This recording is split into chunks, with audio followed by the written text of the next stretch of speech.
అందరికీ నమస్తే అండి.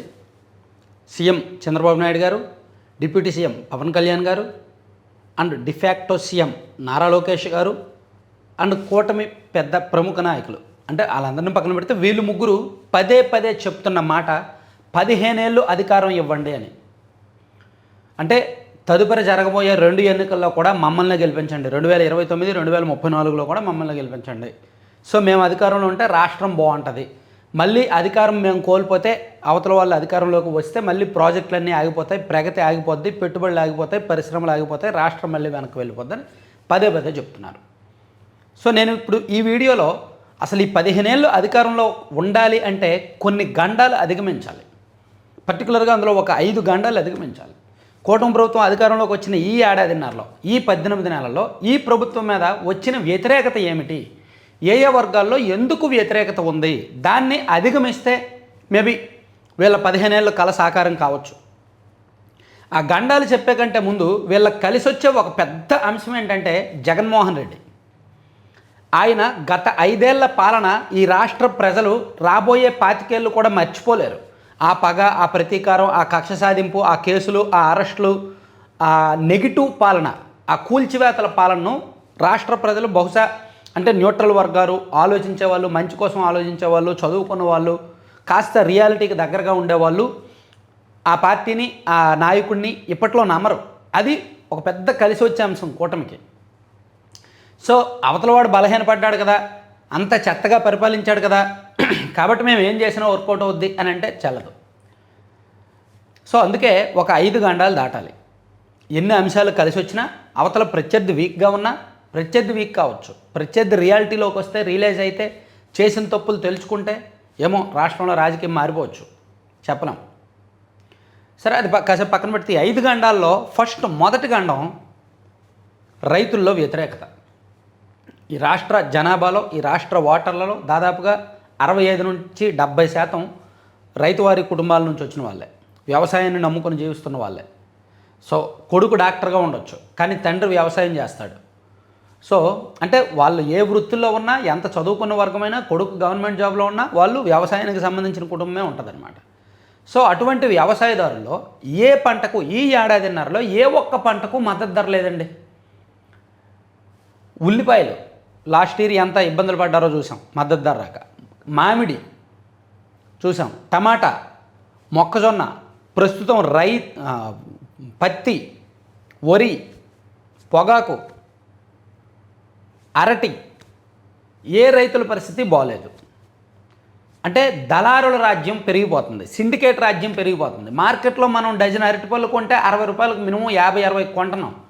కానీ అదే డజన్ అరటిపళ్ళు పండిస్తున్న రైతుకి రూపాయిన్నర కూడా రావట్లేదంటే అర్థం చేసుకోండి ఎంత దారుణంగా ఉంది ఈ వేరియేషను.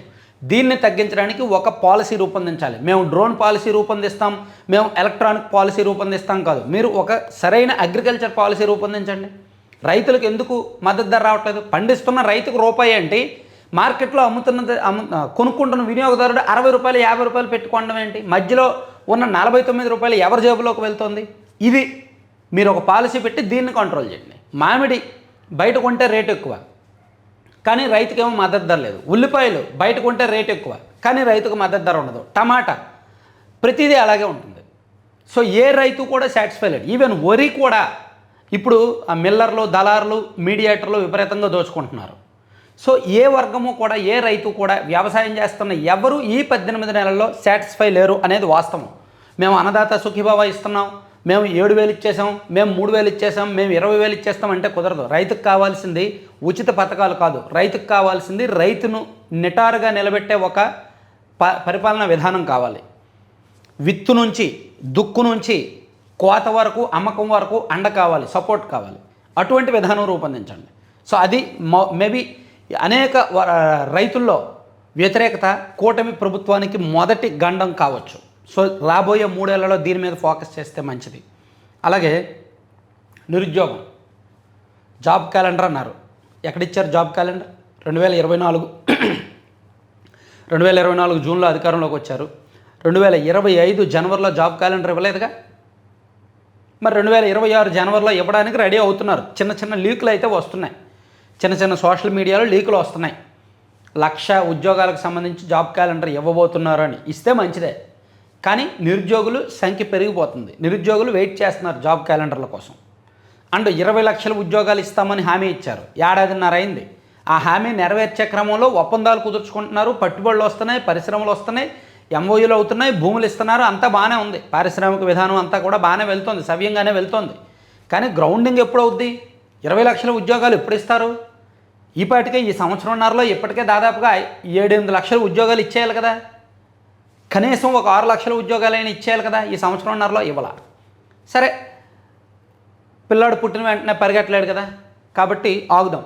ఏడాదిన్నర అయింది. ఇంకో ఏడాదిన్నర నిరుద్యోగ యువత ఆగుతారు. మేబీ 20 లక్షల ఉద్యోగాలకు ఆశ పెట్టి ఓట్లు వేయించుకున్న నాయకులు రెస్పాండ్ అవుతారేమో అని. సో అర్జెంటుగా కావాల్సింది జాబ్ క్యాలెండర్ ఇవ్వాలి. అలాగే ఈ ప్రైవేటు ఉద్యోగాలకు సంబంధించి నిరుద్యోగ భర్తీ చేయాల్సి ఉంది. అది చాలా పెద్ద ఇష్యూ కాబోతోంది. లక్షలాది మంది ఓటర్లను ప్రభావితం చేయబోతోంది. సో రైతు, నిరుద్యోగులు ఈ రెండు కూడా చాలా కీలకమైన ఇష్యూస్. ఇక మరొకటి, ఉద్యోగ వర్గాల్లో కొంత వ్యతిరేకత ఉంది. ఎందుకో ఉద్యోగులు ఎవరు అధికారంలో ఉన్నా వాళ్ళని వ్యతిరేకిస్తూనే ఉంటారు. 2014 నుంచి 19 వరకు చంద్రబాబు గారు అధికారంలో ఉన్నప్పుడు ఆయన విధానాలు నచ్చక పెండింగ్ పెడుతున్నారు, డిఎల్ పెండింగ్ ఉంటున్నాయి, పీఆర్సీ పెండింగ్ ఉంటున్నాయని జగన్మోహన్ రెడ్డి గారికి సపోర్ట్ చేశారు 2019లో. ఆయనకంటే జగన్మోహన్ రెడ్డి గారు ఇంకా దారుణంగా దెబ్బ కొట్టారు. ఈయనైతే కనీసం జీతాలు కూడా ఫస్ట్ వీక్లో ఇచ్చిన పాపం లేదు. సో వైసీపీ అధికారంలో ఉన్న 5 ఏళ్ళు కూడా ఉద్యోగులు అరే మాకు పీఆర్సీ కాదు, సిపిఎస్ రద్దు కాదు, మా జీతాలు మాకు టైంకి పెడితే చాలు అనుకునేంత దీనస్థితికి వచ్చేసి 2024 ఎన్నికల్లో టీడీపీ కూటమికి మద్దతు పలికారు. ఇప్పుడు మళ్ళీ కూటమిని వ్యతిరేకిస్తున్నారు. మాకు పీఆర్సీలు రావట్లేదు, మాకు సిపిఎస్ రద్దు చేయాలి, అండ్ మాకు అంటే వాళ్ళ బకాయిలు చాలా ఉన్నాయి, డిఏ బకాయిలు ఉన్నాయి, పోలీసులకు సరెండర్ లీవ్స్ పెండింగ్లో ఉంటే ఒక్కటి మాత్రమే ఇస్తామన్నారు. ఇలా అనేక ఇష్యూస్ ఉన్నాయి. సో ఉద్యోగ వర్గాలను పూర్తి స్థాయిలో సంతృప్తి పరచక్కర్లేదు. వాళ్ళకు వాళ్ళ హక్కులు వాళ్ళకు కాపాడితే చాలు, వాళ్ళకు వెళ్ళాల్సినవి వాళ్ళకి ఇస్తే చాలు. వాళ్ళని అందరినీ సాటిస్ఫై చేయక్కర్లా, సంతృప్తి పరచక్కర్లా. కానీ వాళ్ళకి ఏం కావాలో అది ఇచ్చేస్తే చాలు. వాళ్ళ కోరికలు తీర్చక్కర్లేదు, కానీ వాళ్ళ అవసరాలు తీరిస్తే చాలు, వాళ్ళకి కావాల్సినవి ఇస్తే చాలు. లేకపోతే ఉద్యోగ వర్గాల్లో వ్యతిరేకత కూడా ప్రభుత్వానికి తీవ్ర నష్టం. ఇక్కడికి 3 గండాలు అయ్యాయి. ఇక 4వ అతిపెద్ద గండం ఎమ్మెల్యేల మీద వ్యతిరేకత. పాపం చంద్రబాబు గారు, పవన్ కళ్యాణ్ గారు, లోకేష్ గారు రాష్ట్రాన్ని భుజాన మోస్తున్నారు, రాష్ట్రాన్ని గాడిలో పెట్టడానికి ప్రయత్నిస్తున్నారు, వాళ్ళ ప్రయత్నం వాళ్ళు చేస్తున్నారు. కానీ గ్రౌండ్ లెవెల్లో ఎమ్మెల్యేలు వరస్ట్గా తయారయ్యారు. ఇంకెంతకన్నా చెత్త పదాలు నేను వాడచ్చు, కానీ వాడకూడదు. ఎందుకంటే రాజ్యాంగబద్ధంగా ఎన్నికయ్యారు మన చట్టసభ సభ్యులు కాబట్టి. కొంతమంది ఎమ్మెల్యేలు చాలా చీప్ కరప్షన్కి అలవాటు పడ్డారు. గతంలో ఎప్పుడూ లేని విధంగా ఉన్నారనమాట. దేన్ని వదలట్లా. వాళ్ళు ఎదురుగా ఉన్న కొండను పిండి చేసేస్తున్నారు, ఇసుకను వదలట్లేదు, గ్రానైట్ను వదలట్లేదు, గ్రానైట్ ఫ్యాక్టరీలను వదలట్లేదు, సహజ వనరులు వదలట్లేదు, దేన్ని వదలట్లేదు, భూములను వదలట్లేదు, పట్టా భూములను వదలట్లేదు, ప్రైవేటు భూముల్ని వదలట్లేదు. ఇది కొంచెం ఇబ్బందిగానే ఉంది. ఈ విషయంలో కొంచెం ప్రభుత్వ పెద్దలు అలర్ట్గా ఉండాలి. ఎప్పటికప్పుడు నివేదికలు తెప్పించుకొని ఎమ్మెల్యేలకు కౌన్సిలింగ్ ఇచ్చి మారుస్తూ ఉండాలి. లేకపోతే మాత్రం దెబ్బేస్తుంది. ఉన్నత స్థాయిలో వాళ్ళు ఎంత బాగా పరిపాలించినా గ్రౌండ్ లెవెల్లో ఎమ్మెల్యేల వలన పోయిన ప్రభుత్వాలు అనేకం ఉన్నాయి. అలాగే ఇంకో కీలకమైన విషయం ఏంటంటే, ఈ ఉచిత పథకాలు అవి ఇవి ఇస్తున్నారు, కానీ ఫీజు రియంబర్స్మెంట్ ఎన్నాళ్ళు పెండింగ్ పెడతారు? ఇటువంటి పథకాల విషయంలో ఏ పథకాలు అవసరమో వాటికి ప్రాధాన్యత ఇచ్చి, ఏది కాస్త అప్రాధాన్యం కాదో వాటిని తగ్గించినా పర్వాలేదు. ఇక సోషల్ మీడియా కేసులు, పనికిమాలిన కేసులు ఎక్కువైపోతున్నాయి. వైసీపీ అధికారంలో ఉన్నప్పుడు సోషల్ మీడియా వాళ్ళ మీద విపరీతంగా కేసులు పెట్టారు, ప్రశ్నిస్తే కేసులు పెట్టారు, ప్రభుత్వాన్ని వ్యతిరేకిస్తే కేసులు పెట్టారు. ఈవెన్ కూటమి ప్రభుత్వంలో కూడా అదే జరుగుతోంది. ఉన్నత స్థాయిలో పెద్దల వరకు వెళ్తున్నాయో లేదో కానీ గ్రౌండ్ లెవెల్లో ఎమ్మెల్యేలు మాత్రం టార్చర్ పెట్టేస్తున్నారు. వాళ్ళని ఎవరినైనా ప్రశ్నిస్తుంటే తట్టుకోలేకపోతున్నారు. వాళ్ళు చేసిన తప్పులు వాళ్ళకి చెప్తున్నా సరే ఒప్పుకోలేకపోతున్నారు. చాలా నియోజకవర్గాల్లో అదే జరుగుతోంది. పోలీసులని వాడుకొని, అధికార బలాన్ని వాడుకొని, అధికార మదం, అధికార అహం చూపిస్తూ సామాన్యుల మీద కేసులు పెడుతున్నారు. ఇది కరెక్ట్ కాదు. సో ఇది కూడా ప్రభుత్వానికి ఒక గండంగా మారిపోతుందన్నమాట. సో ఇట్లా కొన్ని గండాలు ఉన్నాయి. ఈ గండాలన్నీ అధిగమిస్తే అప్పుడు 15 ఏళ్ళు మాకు అధికారం ఇవ్వండి అని అడిగినా న్యాయం, సమ్మతం. ఇన్ని గండాలు ఉన్నా సరే కూటమికి కలిసి వచ్చే ఏకైక అంశం వైసీపీ రియాలిటీలోకి రాకపోవడం, రియలైజ్ అవ్వకపోవడం, నిజాయితీతో కూడిన పాలిటిక్స్ చేయకపోవడం, ఇప్పటికీ ఆ అబద్ధాల పునాదుల మీద, ఆ ఫేక్ ప్రచారాల మీదే ఆధారపడడం. ఇప్పటికీ కూడా మేము 99% హామీలు అమలు చేశామని, మేము గొప్పగా పరిపాలించేశామని సెల్ఫ్ డబ్బాలు కొట్టుకోవడం. సో ఆ పార్టీ అలా ఉన్నంతకాలం వీళ్ళు ఎన్ని తప్పులు చేసినా కొంతవరకు ప్రజలు భరిస్తారు. ఎందుకంటే ఆ పార్టీ గత 5 ఏళ్ల పాలన రాబోయే 25 ఏళ్లలో కూడా అది ఒక పీడకల్ లాంటిది కాబట్టి. కానీ వీళ్ళు కూడా శృతి మించితే అరే వీళ్ళకంటే వాడే బెటర్రా అనుకునే పరిస్థితి రాకూడదు. ఎందుకంటే ఇక్కడ మన రాష్ట్రంలో ఉన్నది ఇద్దరే, దొంగ వర్సెస్ గజ దొంగ. దొంగ కావాలో గజ దొంగ కావాలో ఈ ప్రజలు తేల్చుకొని ఒకరు కాదని ఒకరికి అధికారం ఇచ్చారు. సో వీళ్ళు కూడా అలాగే మారితే అవతలోడికే ఇచ్చే అవకాశం లేకపోలేదన్నమాట. సో నిర్మోహమాటంగా కుండబద్దలు కొట్టేలా ఉన్నది ఉన్నట్టు మాట్లాడడం నాకు అలవాటు. సో ఏ పార్టీ వాళ్ళ మనోభావాలు దెబ్బతిన్నా సరే మీరు ఎక్కడో దగ్గర పెట్టుకోండి, కానీ ఉన్నది ఉన్నట్టు చెప్పేశాను. Thank you very much.